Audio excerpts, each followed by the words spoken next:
السلام علیکم ورحمۃ اللہ وبرکاتہ۔ اعوذ باللہ من الشیطان الرجیم، بسم اللہ الرحمن الرحیم۔ رب اشرح لی صدری ویسر لی امری واحلل عقدۃ من لسانی یفقہوا قولی۔ جیسا کہ ہم نے ٹریننگ سیشن کے دوران بات کی تھی کہ ہم جب یہ سارے سیشنز مکمل ہو جائیں گے تو ایک کورس کریں گے جو ہم نے 3 دن کے اندر تیزی کے ساتھ سیکھا، اس کو ہم آہستہ آہستہ 2 ماہ کے اندر کریں گے۔ اور جیسے کہ بتایا گیا تھا کہ ہم اس میں یہ طریقہ کار یہ رکھیں گے کہ ہم فیڈ بیک سسٹم رکھیں گے، جس میں آپ کا لیسن جو ہے وہ سنا بھی جائے گا اور آپ کو فیڈ بیک دیا جائے گا، کیونکہ قرآن تب تک نہیں آپ سیکھ سکتے اچھا جب تک آپ لیسن سنائیں نہ کسی استاد کو اور استاد آپ کی مسٹیکس نہ نکالیں۔ تو یہ ایک بہترین موقع آپ کو دیا جا رہا ہے جس میں آپ کے میں سے ہر فرد کا لیسن جو ہے وہ سنا جائے گا، باقاعدہ ایڈمنز ہوں گی جو آپ کو پورا ٹائم دیں گی، آپ کو سمجھ جائے گا تو آپ الگ سے پوچھ بھی سکتے ہیں اور پھر آپ کو فیڈ بیک دیا جائے گا، آپ کی مسٹیکس بتائی جائیں گے، ٹھیک ہے۔ اسی سلسلے میں آج جیسے کہ ہم پہلے لیسن دیکھ چکے ہیں ایک ویڈیو جس میں ہم نے قرآن کی اہمیت اور فضیلت دیکھی، اب ہم باقاعدہ جو ہے وہ لیسن شروع کریں گے اور اس میں ہم کچھ چیزوں کو تیزی کے ساتھ پڑھ جائیں گے، جیسے کچھ ڈیفینیشنز ہیں جو ہم نے سیشن کے دوران بھی بار بار دہرائیں اور آپ لوگوں نے سنائی بھی، اور مجھے امید ہے کہ وہ آپ لوگوں کو آتی ہوں گی، آپ کے سامنے لکھی بھی ہوئی ہیں، تو ان کو صرف ایک بار دہرائیں گے اور جو پریکٹس والی چیزیں ہوں گی ان کو ہم تھوڑا تھوڑا کریں گے اور آہستہ آہستہ کریں گے، ٹھیک ہے۔ تو ابھی ہم دیکھ لیتے ہیں، جیسے کہ سب سے پہلے اس میں تجوید کے معنی اور تلاوت اور یہ سب چیزیں دیکھتے ہیں، تو سٹارٹ کرتے ہیں۔ بسم اللہ الرحمن الرحیم۔ تجوید کا لغوی معنی ہے عمدہ بنانا، حسن پیدا کرنا، اور اصطلاحی تعریف یہ ہے کہ ہر حرف کو اس کے مخرج سے نکالنا اور اس کی تمام صفات کو ادا کرنا۔ موضوع ہے تجوید کا حروف تہجی، اور غرض و غایت ہمارا مقصد یہ ہے تجوید کو سیکھنے کا کہ ہم حروف کی صحیح ادائی کے بارے میں جو ہے وہ جان سکیں، ہر حرف کو اس کے مخرج سے ادا کرنا سیکھ سکیں۔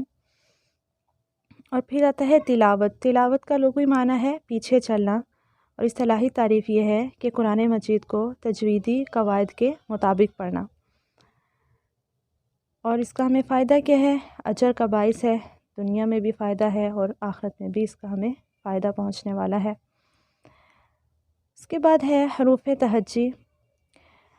حروف تہجی کیا ہوتے ہیں؟ حروف تہجی علامات ہیں جنہیں ملا کر لفظ بنتا ہے۔ حروف تہجی کتنے ہیں؟ حروف تہجی 29 ہیں۔ اس کی ڈیٹیل ہم آگے دیکھیں گے۔ اشکال کے اعتبار سے 29 ہیں اور صوتی اعتبار سے ان کی تعداد جو ہے وہ 28 ہے۔ حروف تہجی کا دوسرا نام بتائیں۔ حروف تہجی کا دوسرا نام حروف ہجا اور مفردات ہے۔ حروف کے بنیادی تصورات کتنے ہیں؟ حروف کے 3 بنیادی تصورات ہیں۔ سب سے پہلے ہے شکل، نام، اور پھر ہے آواز۔ ابھی جو آپ کے سامنے تصویر نظر آ رہی ہے، اس میں جو حروف تہجی دکھائی گئے ہیں یہ ترتیب اشکال کے اعتبار سے ہے، ٹھیک ہے۔ اور اس میں آپ دیکھیں ہر شکل کے ساتھ اس کا نام بھی لکھا ہوا ہے۔ الف کے نیچے دیکھیں اس کا نام لکھا ہوا ہے الف، ٹھیک ہے۔ پھر با کے نیچے لکھا ہوا ہے با، آگے تا، ثا، جیم، ہا، خا، دال، ذال۔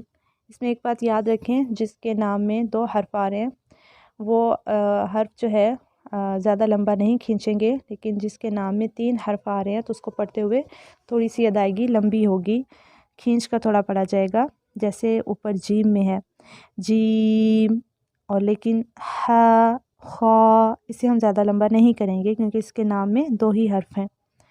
نیچے آپ دیکھیں باریک سا نام لکھا ہوا ہے، مجھے امید ہے آپ دیکھ رہے ہوں گے۔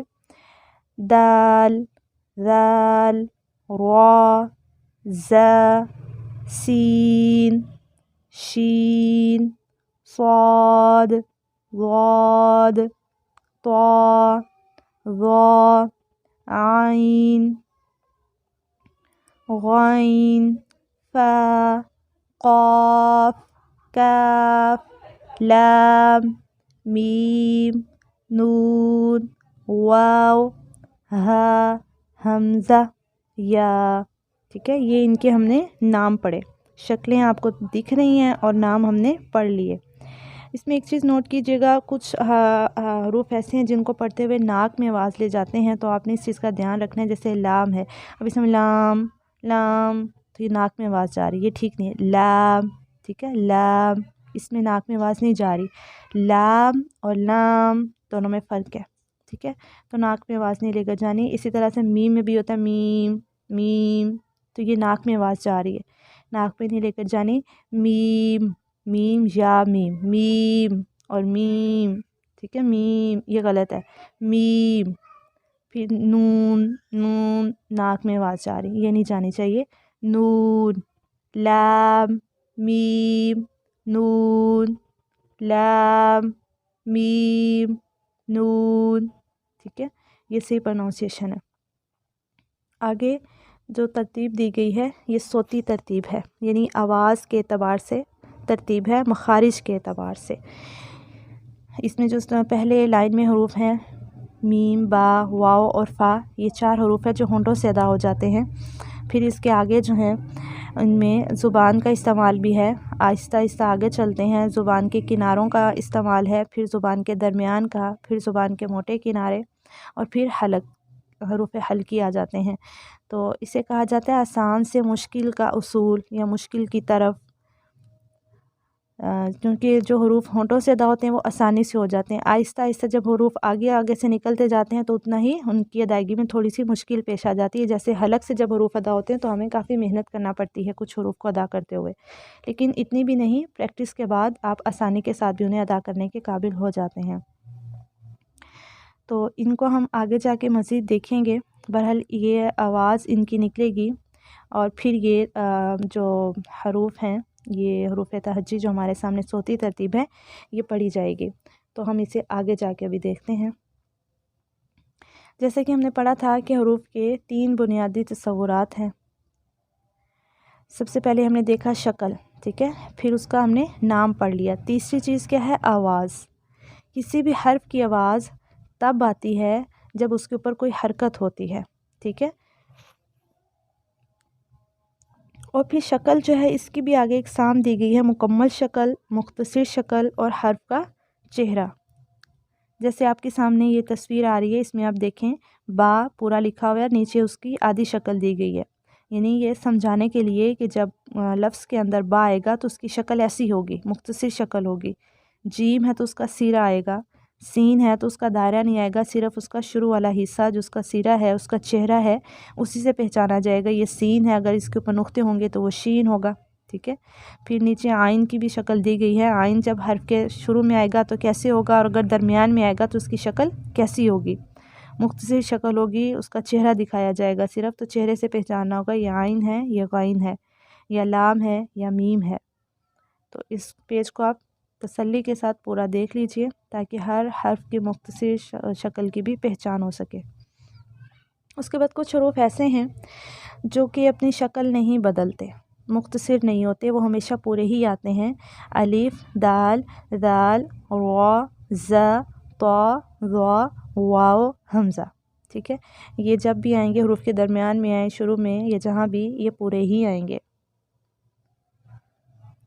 نیکسٹ جو ہے وہ ہے مخارج۔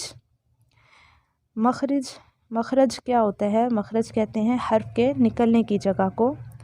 حروف تہجی کے کتنے مخارج ہیں؟ حروف تہجی کے 17 مخارج ہیں۔ حروف کی صفات کیا ہوتی ہیں؟